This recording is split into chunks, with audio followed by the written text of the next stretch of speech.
안녕하세요, 메시입니다. 이번 튜토리얼은 허스팅글 빌더로 웹사이트를 만드는 법을 보여드릴게요. 사이트 제작부터 디자인 및 콘텐츠 설정, 검색 엔진 최적화, 도메인과 이메일 연결까지 모두 다룹니다. 필요한 모든 것을 빠르게 알려드릴게요. 그리고 아무것도 생략하지 않을 거라서 웹사이트를 한 번도 만들어 본 적이 없어도 따라오실 수 있습니다. 이 영상을 다 보고 나면 여러분은 완성된 프로페셔널 웹사이트를 갖게 될 거예요. 그럼 시작해볼까요? 먼저 허스팅글 계정이 필요합니다. 최고의 혜택을 받으려면 저희 특별 파트너 링크를 사용해서 어떤 플랜이든 추가로 10% 할인을 받으세요. 이 쿠폰은 기존에 진행 중인 모든 프로모션에도 추가로 적용됩니다. 화면에 보이는 링크를 사용하거나 아래 설명란의 첫 번째 링크를 클릭하시면 됩니다. 그 링크를 클릭하면 바로 이 페이지로 이동하게 됩니다. 제가 지금 녹화하는 시점에는 새해 세일이 진행 중이지만 여러분이 볼 때는 화면이 다를 수 있습니다. 지금 시작하기를 클릭하면 페이지 아래로 스크롤되면서 다양한 플랜을 비교할 수 있습니다. 프리미엄 플랜과 비즈니스 플랜을 비교해보면 단순한 웹사이트라면 프리미엄 플랜만으로도 충분하다는 걸 알 수 있습니다. 하지만 웹사이트를 통해 상품을 판매하는 전자상거래 용도로 사용할 계획이라면 비즈니스 플랜 이상이 필요합니다. 비즈니스 플랜에는 AI 이미지 생성기, AI 작가, AI 블로그 생성기, AI SEO, 도구와 같은 툴도 포함되어 있습니다. 이 모든 도구들은 전문적인 웹사이트를 쉽고 빠르게 만들고 마케팅하는 데 큰 도움이 되며 프리미엄 플랜에서는 이용할 수 없습니다. 저는 비즈니스 플랜을 강력히 추천합니다. 이 혜택을 통해 한 달에 몇 달러만으로도 완전한 전문 웹사이트를 호스팅하고 구축할 수 있습니다. 그럼 계속해서 플랜 선택을 클릭하겠습니다. 장바구니 페이지로 이동하게 됩니다. 여기서 결정해야 할 유일한 것은 등록 기간입니다. 기간 드롭다운을 클릭하면 4가지 옵션이 표시됩니다. 1개월, 12개월, 24개월, 48개월입니다. 무료 도메인을 받으려면 12개월 플랜 이상을 선택해야 합니다. 하지만 최고의 가성비를 원한다면 48개월 플랜을 추천합니다. 이 플랜이 월별로 가장 저렴한 비용을 제공합니다. 여기에서 확인할 수 있습니다. 월 2.69센트입니다. 그리고 주문 요약의 오른쪽 하단을 보면 저희 링크를 클릭해서 MMC 쿠폰이 이미 자동으로 적용된 것을 볼 수 있습니다. 원하는 기간을 선택한 후 준비가 되면 계속을 클릭하세요. 다음으로 계정을 등록해야 합니다. 구글이나 GitHub 계정으로 등록하거나 이메일 주소와 비밀번호를 직접 입력할 수 있습니다. 저는 이메일 주소를 선택했습니다. 계속하려면 등록을 클릭하세요. 다음 페이지에서 결제 주소와 결제 정보를 입력하여 거래를 완료하세요. 거래가 완료되면 이 확인 메시지를 받게 됩니다. 시작하기를 누르거나 카운트다운 종료를 기다리세요. 바로 웹사이트 제작이 시작되며 즉시 온보딩 절차가 나타납니다. 이 웹사이트는 누구를 위한 것인가요? 라는 질문에 적절한 옵션 선택 후 다음을 클릭하세요. 웹사이트를 만들거나 이전하시겠습니까? 라는 질문에는 웹사이트 만들기를 클릭하세요. 그런 다음을 클릭하세요. 웹사이트를 어떻게 만들고 싶으신가요? 라는 질문에는 웹사이트 빌더 옵션을 선택하세요. 그리고 다음을 클릭하세요. 이 웹사이트에 사용할 도메인 이름을 묻게 됩니다. 지금 도메인 이름을 검색할 수도 있지만 이 방법은 영상에서 나중에 보여드릴게요. 그래서 지금은 임시 도메인 사용을 클릭하세요. 이제 본격적으로 웹사이트를 만들기 시작하는 재미있는 단계에 들어갑니다. 허스팅글에서는 웹사이트 아이디어를 설명하거나 추천 옵션 중에서 선택하라고 안내합니다. 만약 기존 방식대로 웹사이트 템플릿으로 시작하고 싶다면 아래에 있는 미리 만들어진 템플릿을 클릭해서 찾을 수 있습니다. 여기에서는 카테고리별로 검색하거나 스크롤해서 본인의 미적 감각과 비즈니스에 맞는 좋은 출발점이 될 템플릿을 찾을 수 있습니다. 하지만 이번 튜토리얼에서는 AI 웹사이트 빌더 방식을 사용할 거예요. 그래서 AI 웹사이트 빌더 사용해보기를 클릭해서 다시 돌아가겠습니다. AI 프롬프트 화면으로 돌아와서 이제 웹사이트 아이디어를 설명해 봅시다. 여기서는 정말 구체적으로 작성하는 것이 중요합니다. 여러분의 비즈니스가 무엇을 하는지, 누구를 대상으로 하는지, 그리고 웹사이트에서 원하는 분위기가 어떤지 이야기해 주세요. 자세하게 설명할수록 더 좋은 출발점을 얻을 수 있습니다. 여기서 무엇을 써야 할지 잘 모르겠다면 챗GPT나 Claude 같은 LLM과 대화해서 도움을 받을 수도 있습니다. 저는 더 젠틀캐틀이라는 티숍의 웹사이트를 만들고 있습니다. 그래서 프롬프트에는 티숍 자체와 그곳이 얼마나 차분하고 아늑한지에 대해 설명했습니다. 이곳은 사람들이 속도를 늦추고 다시 연결될 수 있는 공간이며 책을 읽을 수도 있습니다. 자연스러운 원목과 따뜻한 조명이 있습니다. 그리고 브랜드 보이스에 대해서도 이야기했는데 따뜻하고 인간적이며 안심이 되는 느낌이어야 한다고 했어요. 이런 모든 세부사항을 포함하면 AI가 훌륭한 초안을 만드는 데 필요한 모든 정보를 갖추게 됩니다. 프롬프트를 다 작성했다면 이제 보내기 버튼을 눌러 웹사이트 생성을 시작하세요. 사이트를 생성하는 데 1에서 2분 정도 걸릴 것이고 그러면 첫 번째 초안이 제공됩니다. 와, 바로 이거 정말 웹사이트를 시작하기에 좋은 출발점이네요. 바로 메뉴에 여러 페이지가 있어서 클릭해서 이동할 수 있다는 것을 알 수 있습니다. 그리고 여기 홈페이지를 스크롤 해보면 AI가 카피를 작성했고 차와 관련된 이미지를 불러왔으며 제가 원했던 따뜻한 색상 조합도 사용한 걸 볼 수 있습니다. 오른쪽 상단에서는 사이트의 모바일 버전도 클릭해서 볼 수 있습니다. 그리고 스크롤을 내려보면 이미 모바일 최적화가 되어 있는 것도 볼 수 있습니다. 그래서 이건 정말 훌륭한 출발점이에요. 만약 사이트의 첫 번째 생성 결과가 마음에 들지 않는다면 왼쪽 상단에 다시 만들기 버튼이 있습니다. 이 버튼을 클릭하면 AI가 다시 시도할 수 있습니다. 이 작업은 원하는 만큼 여러 번 반복할 수 있습니다. 마음에 드는 웹사이트가 나오면 오른쪽 상단으로 가서 계속을 클릭하세요. 좋아요. 이제 웹사이트 빌더에 오신 것을 환영합니다. 간단하게 둘러보도록 하겠습니다. 왼쪽에는 사이트 관리를 위해 필요한 모든 도구가 들어있는 사이드바가 있습니다. 여기에는 요소, 페이지, 스타일, 그리고 AI 도구가 포함되어 있습니다. 상단에는 데스크톱과 모바일 뷰를 전환할 수 있는 버튼이 있는 툴바가 있습니다. 실행 취소와 다시 실행 버튼도 있습니다. 미리 보기 버튼과 공개 버튼이 있으며 공개 버튼은 마지막에 사이트를 게시할 때 사용합니다. 페이지에 있는 어떤 요소 등 클릭해서 사이트를 편집할 수 있습니다. 그렇게 하면 해당 요소에 관련된 기능과 버튼이 있는 플로팅 툴바가 나타납니다. 원한다면 바로 편집을 시작해도 괜찮으니 자유롭게 시도해보세요. 실행 취소 기능은 언제나 여러분의 친구입니다. 다시 한번 말씀드리지만 상단에서 실행 취소를 할 수도 있고 키보드 단축키를 사용하면 더 빠르게 할 수 있습니다. 메이시는 커맨드 Z로 실행 취소하고 윈도우즈는 컨트롤 Z를 씁니다. 이제 본격적으로 웹사이트를 수정해보죠. 먼저 사이트 스타일을 살펴보겠습니다. 스타일에 접근하려면 왼쪽 사이드바에 있는 스타일 버튼을 클릭하세요. 여기에서는 색상 글꼴 버튼 애니메이션 탭을 볼 수 있습니다. 여기에서 설정을 변경하면 사이트 전체에 적용되기 때문에 웹사이트 전체 스타일을 가장 빠르게 바꿀 수 있는 방법입니다. 예를 들어 글꼴을 한번 살펴보겠습니다. 더 나은 미리 보기를 보려면 여기서 아래로 스크롤해야 합니다. 네, 바로 여기 우리의 서비스 섹션입니다. 만약 우리가 시도해보면 어떻게 될지 볼까요? 초기화 버튼을 눌러야 할 수도 있는데 이게 우리 웹사이트에는 더 잘 어울리는 것 같네요. 여기에서 글꼴이 바뀐 것을 볼 수 있는데 위로 스크롤해보면 페이지 전체에 적용된 것을 알 수 있습니다. 사이트의 글꼴, 색상, 버튼을 원하는 대로 먼저 업데이트하면서 커스터마이징을 시작하는 것은 사이트가 원하는 전체적인 분위기와 느낌을 갖추도록 하는 좋은 방법입니다. 개별 요소 작업에 들어가기 전에 말이죠. 사이트 스타일을 정했으면 이제 홈페이지부터 시작해서 웹사이트의 콘텐츠를 커스터마이즈 해보겠습니다. 콘텐츠를 커스터마이즈 하려면 먼저 사이트가 어떻게 구성되어 있는지 이해해야 합니다. 사이트의 가장 큰 구성 요소는 바로 페이지입니다. 헤더 메뉴의 링크를 클릭하면 페이지 간을 이동할 수 있습니다. 각 페이지는 여러 섹션으로 나뉘어 있습니다. 섹션은 페이지에서 전체 너비를 차지하며 수직으로 쌓여 사이트의 레이아웃을 만듭니다. 요소는 페이지에 있는 개별 콘텐츠 조각들로 예를 들어 텍스트, 버튼, 이미지 등이 있습니다. 이 요소들은 섹션 안에 배치하여 디자인을 만드는 기본 단위입니다. 섹션을 클릭하면 페이지 내에서 섹션의 순서를 변경할 수 있습니다. 그리고 떠있는 툴바에서 위아래 화살표를 클릭해 섹션을 이동할 수 있습니다. 두 섹션 사이에 마우스를 올리고 섹션 추가 버튼을 클릭하면 새 섹션을 페이지에 추가할 수 있습니다. 이렇게 하면 새 섹션 추가 대화 상자가 열립니다. 처음부터 시작하려면 왼쪽에 있는 빈 섹션 추가 버튼을 클릭하면 됩니다.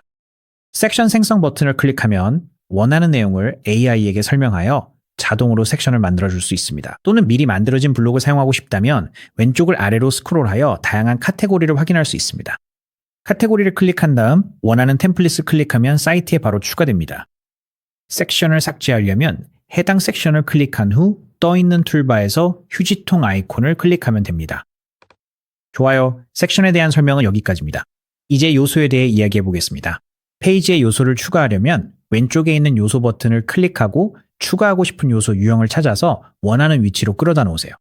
그 후에는 컬럼을 이용해 정렬하면서 페이지 내에서 요소를 자유롭게 이동시킬 수 있습니다. 요소의 왼쪽과 오른쪽에 있는 막대를 사용해 크기를 조절할 수 있고 요소를 삭제하는 방법도 섹션을 삭제하는 것과 똑같습니다. 요소가 선택된 상태에서 떠있는 툴바의 휴지통 아이콘을 클릭하세요. 텍스트를 편집하려면 해당 텍스트를 더블 클릭한 후 워드 프로세서에서처럼 입력하시면 됩니다. 사이트 전체를 살펴보면서 플레이스홀더 텍스트를 본인만의 내용으로 교체하는 것을 추천합니다. 도움이 필요하다면 언제든지 AI 작가를 사용할 수 있습니다. AI 작가 버튼을 클릭한 다음 옵션 중 하나를 선택하기만 하면 됩니다. 이미지를 편집하려면 이미지를 클릭한 후 이미지 편집을 클릭하세요.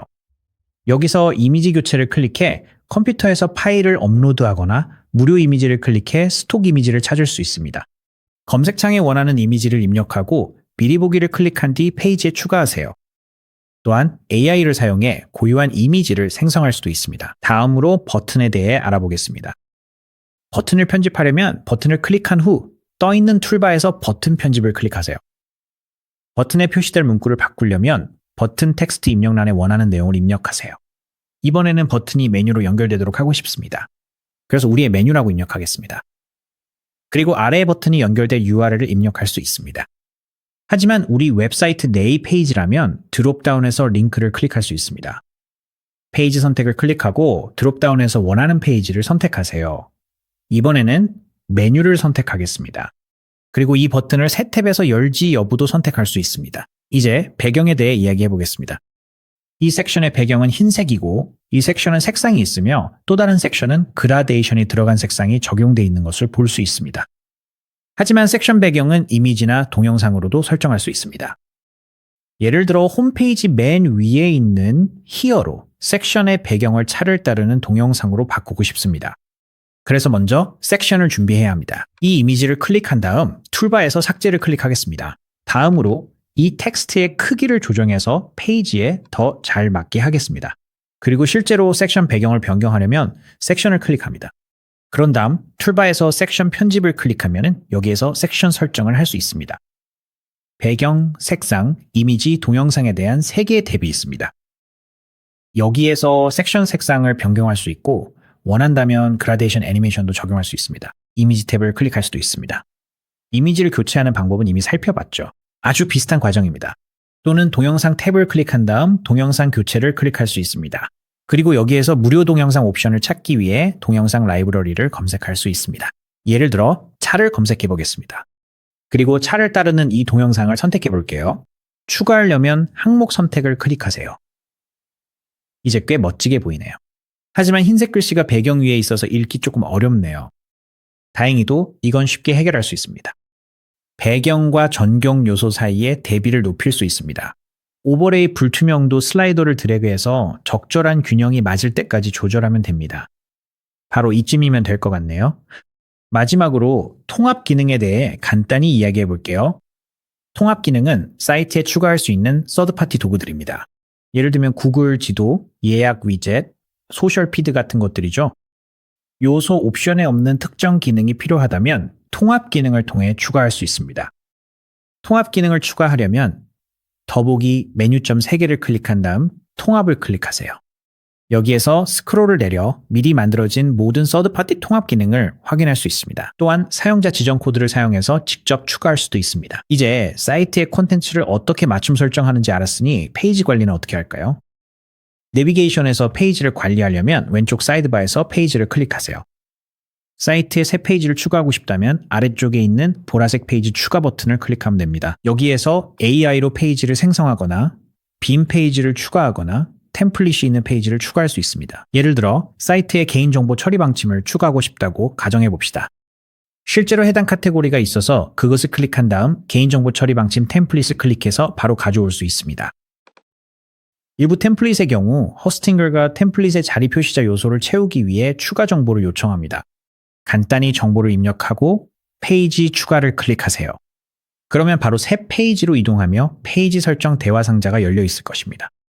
여기에서 페이지의 이름을 새로 지정하거나 URL도 직접 커스터마이즈 할 수 있습니다. 또한 페이지 설정 대화 상자에는 소셜 이미지를 추가하거나 페이지의 비밀번호를 설정할 수 있는 탭도 있습니다. 페이지 설정 변경을 모두 마쳤다면 저장을 클릭하세요. 웹사이트의 헤더를 보면 새 페이지가 자동으로 내비게이션 메뉴에 추가되었고 목록의 맨 끝에 배치된 것을 확인할 수 있습니다. 이 메뉴 순서를 다시 정렬하고 싶다면 왼쪽에 있는 메인 내비게이션 패널을 사용할 수 있습니다. 페이지 이름 왼쪽에 있는 6개의 점을 클릭해서 원하는 위치로 드래그하면 됩니다. 또한 내비게이션에서 Another Item 아래로 페이지를 오른쪽으로 드래그하면 다른 페이지의 하위 페이지로 만들 수도 있습니다.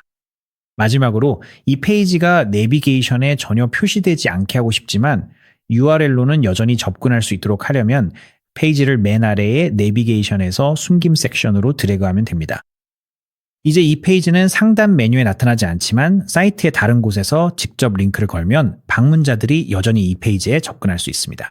마지막으로 페이지 설정을 업데이트해야 할 때는 페이지 관리 패널에서 페이지 이름 오른쪽에 있는 점 3개를 클릭한 다음 가장 적합한 옵션을 선택하면 됩니다.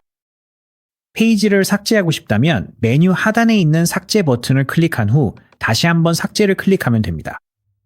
이제 페이지와 내비게이션 메뉴를 관리하는 방법을 알았으니 헤더 섹션을 편집하고 로고를 추가하는 방법을 보여드리겠습니다.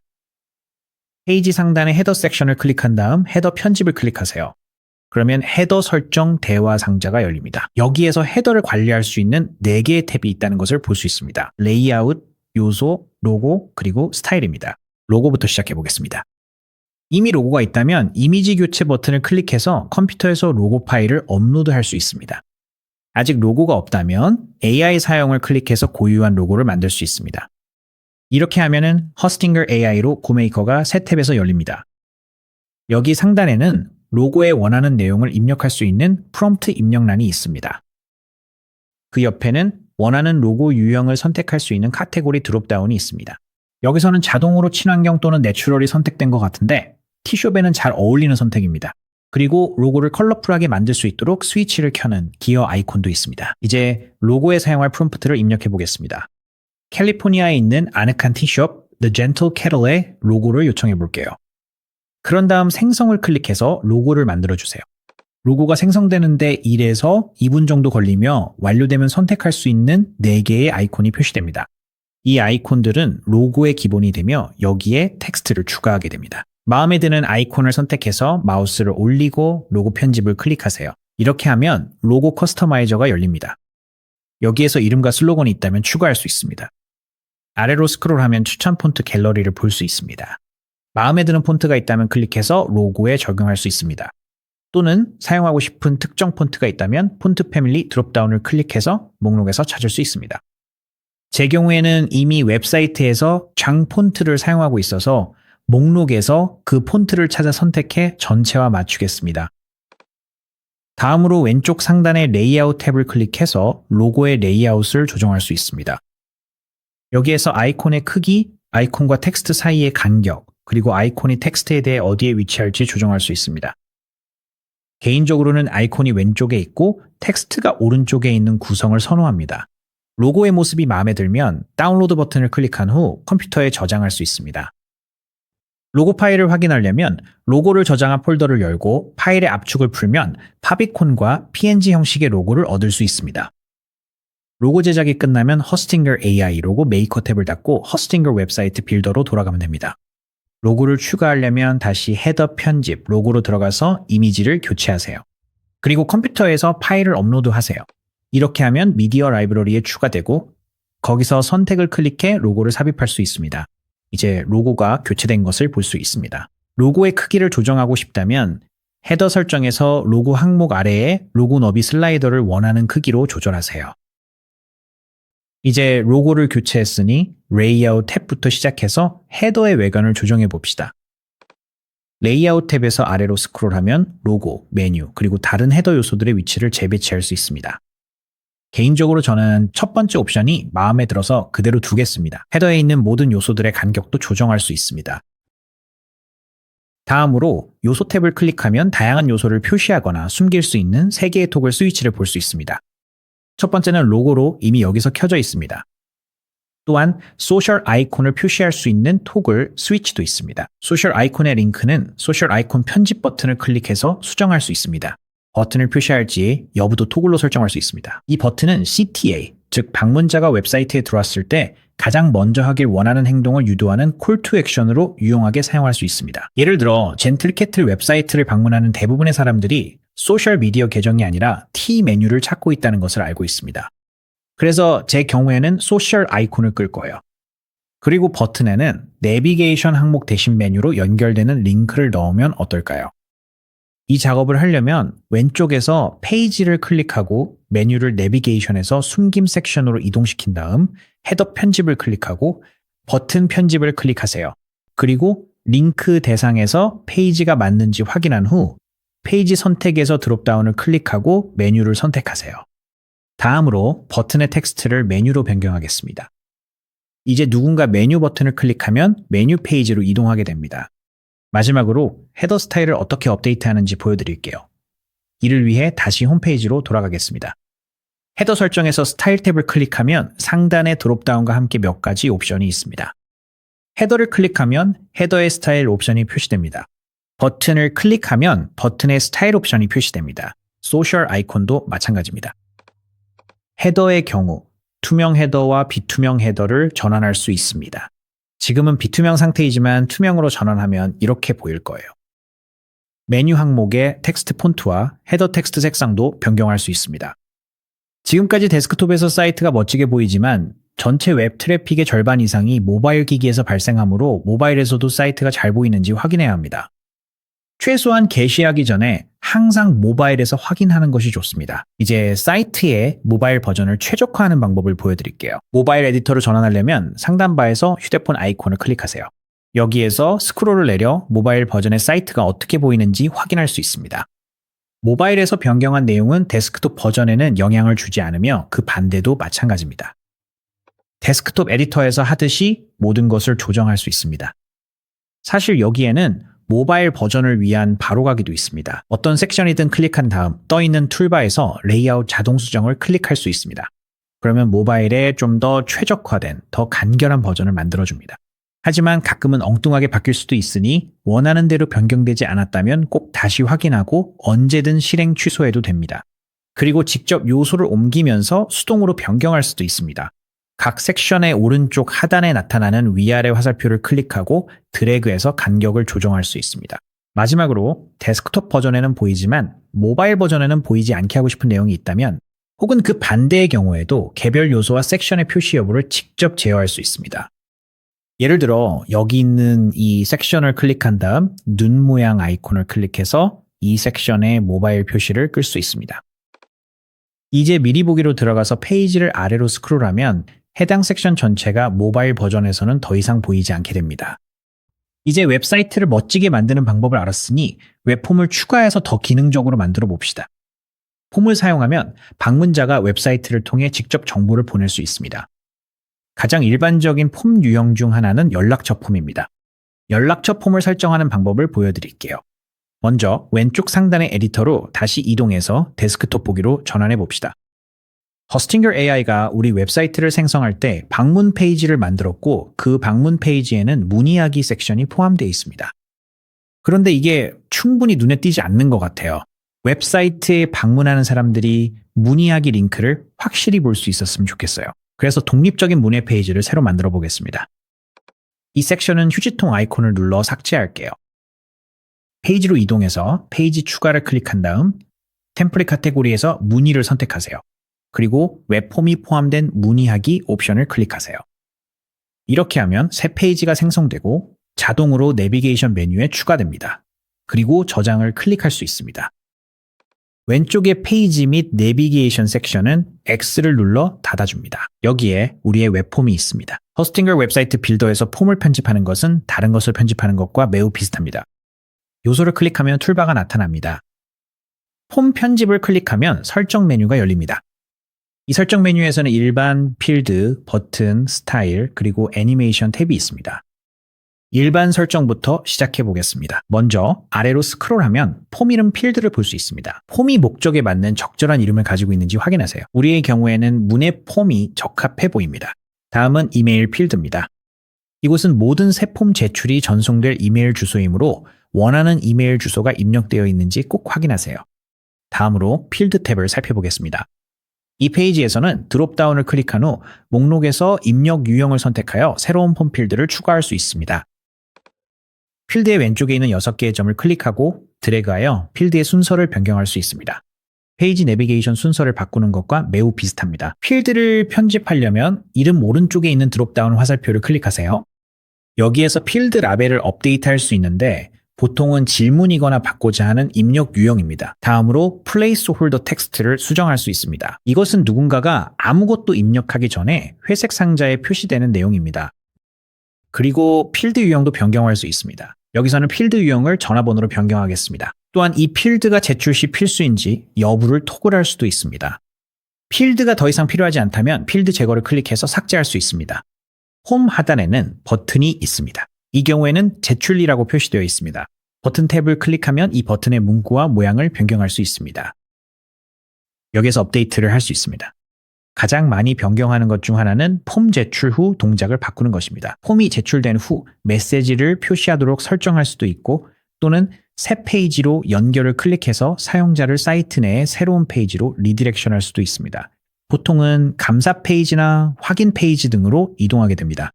특정 페이지가 없다면 메시지 표시로 두세요. 여기 보시면 첫 번째 필드는 이름, 두 번째 필드는 성으로 되어 있습니다. 이 부분은 이름보다 이름 first name으로 표시하는 게 좋습니다. 그래서 필드 탭에서 이름을 클릭한 다음 필드 라벨에는 이름 앞에 이름 first를 추가하고 placeholder 텍스트에는 이름 앞에 이름 first를 추가해 주세요. 연락처 폼 설정을 닫으려면 X를 클릭하고 저장을 클릭하세요. 이제 누군가가 이 폼을 웹사이트에서 제출하면 그 정보는 어디로 가게 될까요? 제가 보여드릴게요. 왼쪽 사이드바에서 더보기를 클릭한 다음 폼 제출 내역을 클릭하세요.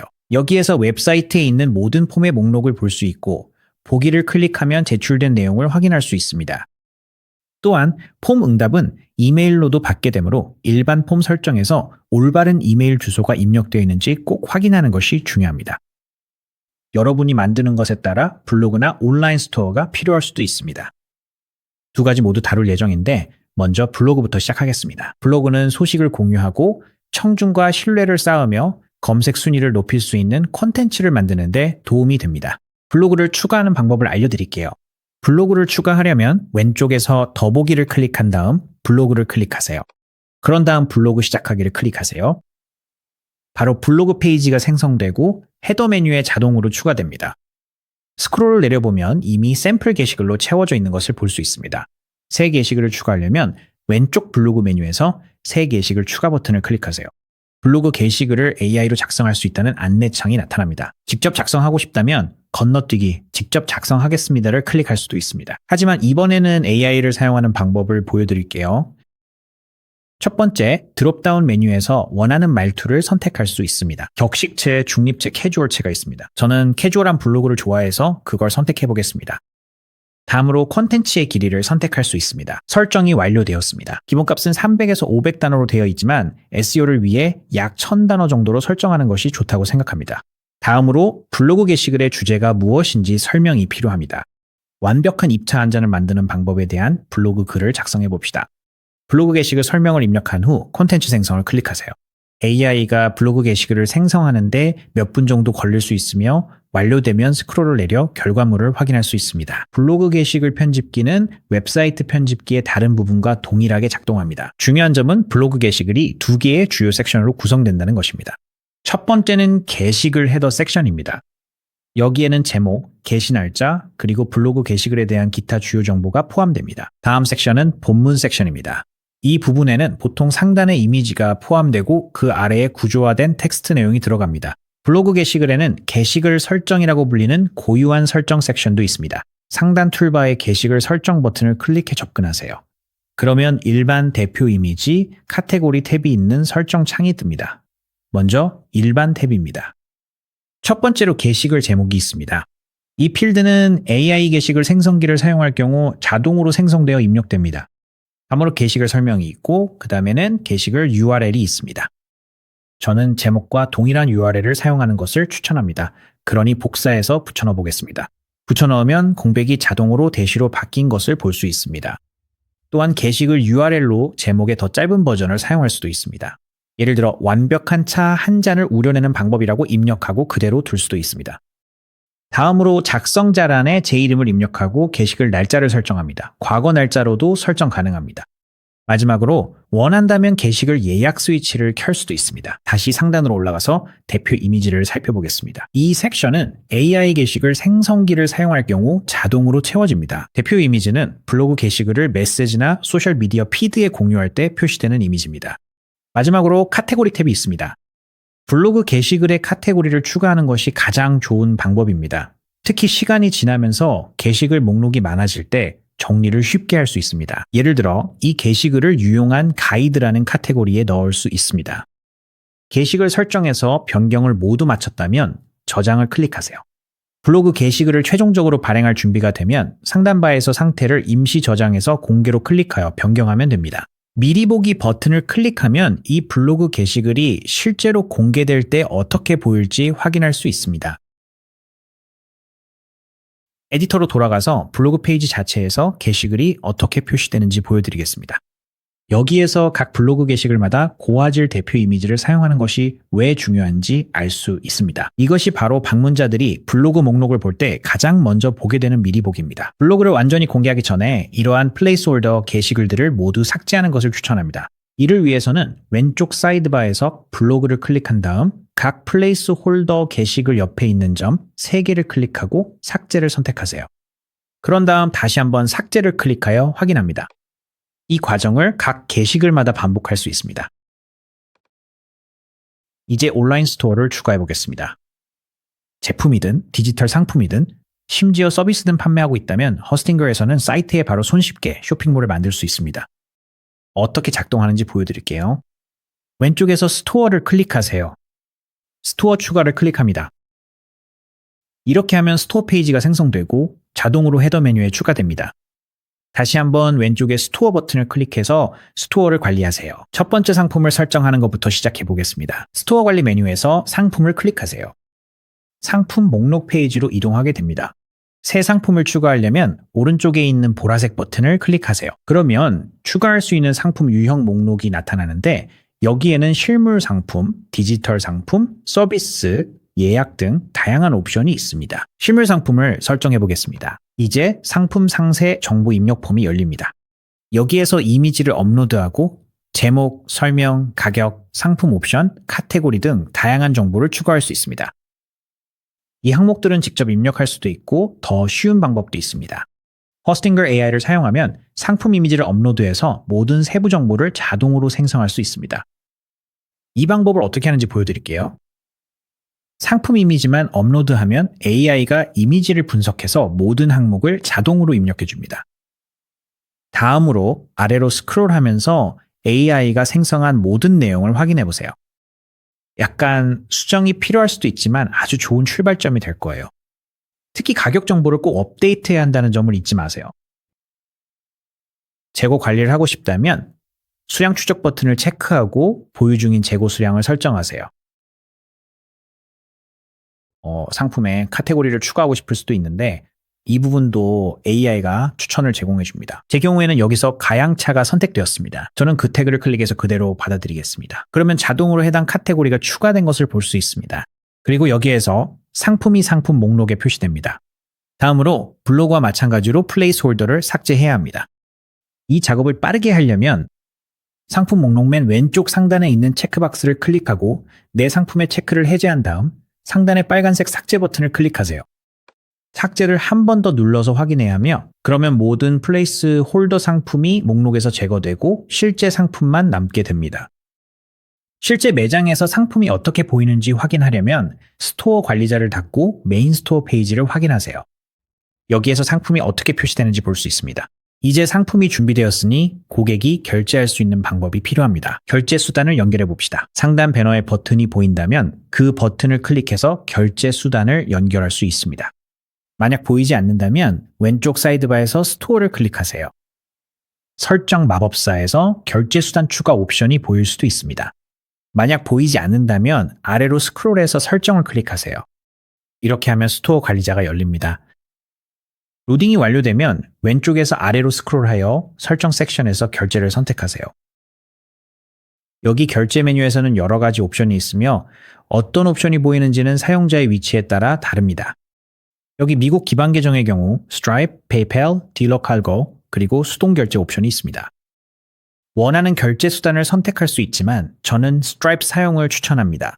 그래서 스트라이프를 어떻게 연결하는지 보여드리겠습니다. 보라색 Connect 버튼을 클릭하겠습니다. 스트라이프를 설정하려면 화면에 나오는 안내에 따라 요청된 정보를 입력하면 됩니다. 이메일 주소를 추가하고 비밀번호를 생성한 뒤 2단계 인증을 설정하고 비상 백업 코드를 저장한 다음 사업체에 대한 정보를 입력해야 합니다. 사업체가 없다면 사업 유형에서 개인을 선택하시면 됩니다. 이름, 이메일 주소, 생년월일 주소, 전화번호, 그리고 사회보장 번호와 같은 개인 정보를 입력하세요. 만약 미국에 계시다면요. 드롭다운 메뉴에서 업종을 선택하세요. 제품 설명이나 매장 설명을 추가하고 정산을 위한 은행 계좌를 등록한 다음 고객에게 공개될 정보를 입력하세요. 즉, 은행 명세서에 귀하의 사업체가 어떻게 표시되길 원하시나요? 고객 지원 정보를 제공한 후 스트라이프 텍스에 가입하여 판매세를 징수하세요. 마지막 페이지에서 모든 정보가 올바른지 확인하세요. 모든 정보가 맞다면 동의하고 제출을 클릭하세요. 그러면 스토어 매니저의 결제 페이지로 다시 이동하게 되고 스트라이프가 연결된 것을 확인할 수 있습니다. 하지만 설정이 완료되지 않음이라는 메시지가 보인다면 스트라이프 계정에서 추가 인증을 해야 할 수도 있습니다. 이 경우 관리를 클릭한 다음 상단의 설정 완료를 클릭하여 스트라이프 계정으로 이동하고 안내에 따라 진행하세요. 이제 결제 설정이 끝났으니 배송 설정을 해보겠습니다. 스토어 매니저의 왼쪽 설정 섹션에서 배송을 클릭하세요. 가장 먼저 해야 할 일은 배송 구역을 만드는 것입니다. 배송 구역이란 제품을 배송할 의사가 있는 지역을 의미합니다. 구역을 만들려면 구역 생성을 클릭하세요. 다음으로 배송 구역의 이름을 지정해야 합니다. 이 구역 이름은 사이트에서 고객에게 표시되므로 이해하기 쉬운 이름을 지정하세요. 예를 들어 미국 내로 배송할 경우 미국이라고 입력하면 됩니다. 그런 다음 국가 추가 버튼을 클릭하여 국가를 추가하고 배송할 의사가 있는 국가를 목록에서 선택하세요. 저장을 꼭 클릭하세요. 그리고 그 아래에서 배송 옵션을 확인할 수 있습니다. 여기에서 배송 요금을 설정할 수 있습니다. 옵션 추가를 클릭하여 새로운 요금을 추가하거나 기존 요금을 클릭해서 수정할 수 있습니다. 여기에서 요금 이름 가격을 조정할 수 있습니다. 기본적으로는 정액 요금이지만 조건을 클릭한 후 주문 금액이나 주문 무게에 따라 요금을 계산할 수도 있습니다. 처음에는 이 설정을 간단하게 유지하는 것을 추천합니다. 나중에 언제든지 이 부분을 조정할 수 있습니다. 스토어를 운영할 때 알아두어야 할 중요한 설정들이 더 있습니다. 스토어 통화를 변경하려면 왼쪽의 설정에서 스토어 세부 정보를 클릭한 다음 통화를 변경하세요. 측정 단위를 미터법과 영국식 단위 중에서 변경할 수도 있습니다. 세금을 설정하려면 왼쪽 설정에서 세금 카테고리를 클릭하세요. 여기에서 새로운 세금 규칙을 추가할 수 있습니다.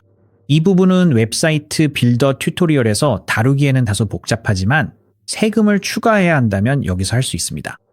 이제 사이트를 만들었으니 사람들이 실제로 사이트를 찾을 수 있도록 해야겠죠.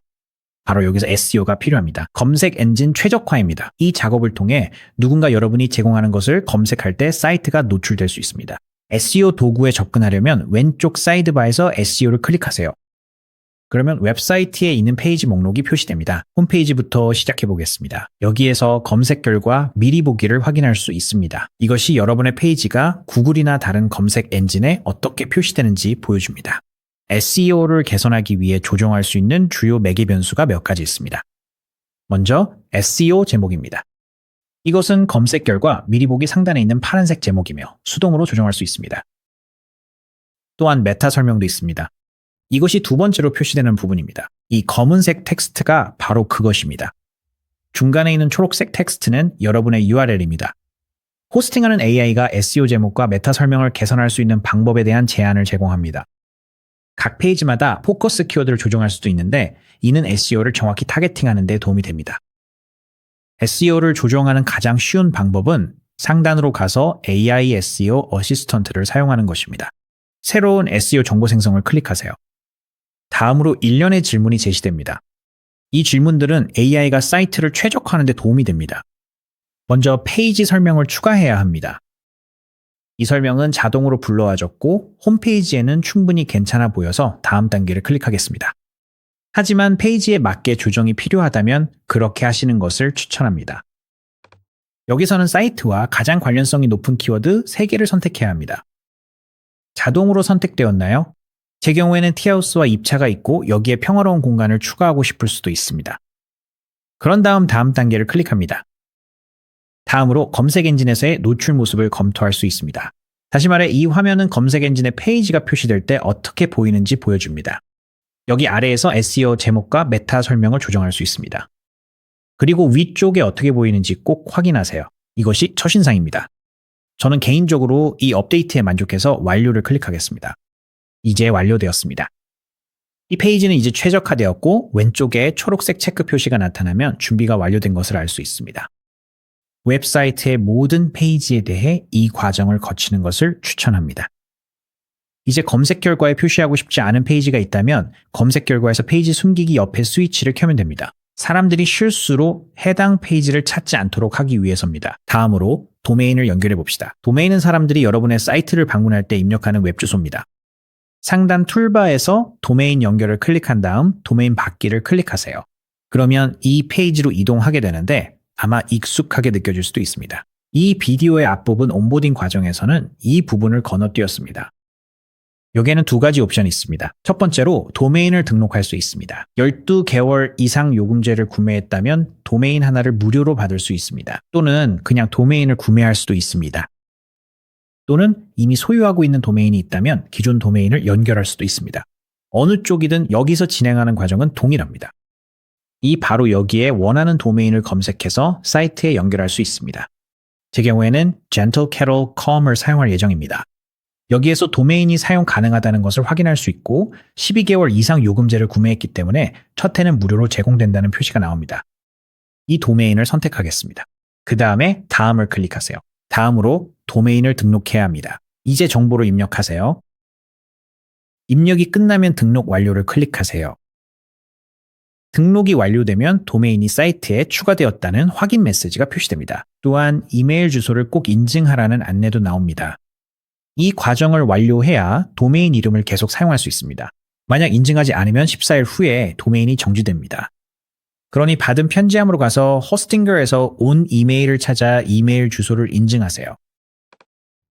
이 과정을 완료하면 이메일이 인증되었다는 확인 메시지를 받게 됩니다. 그리고 도메인이 사이트에 추가되었다는 호스팅거 탭으로 돌아가서 계속을 클릭하면 다시 웹사이트 편집기로 이동합니다. 오른쪽 상단을 보면 새 도메인 이름이 이제 연결된 것을 확인할 수 있습니다. 이제 완전히 반영되기까지 24시간에서 48시간이 걸릴 수 있다는 점을 기억하세요. 바로 작동하지 않더라도 조금만 기다려주세요. 좋아요. 이제 웹사이트를 만들고 맞춤 설정하고 도메인도 연결했습니다.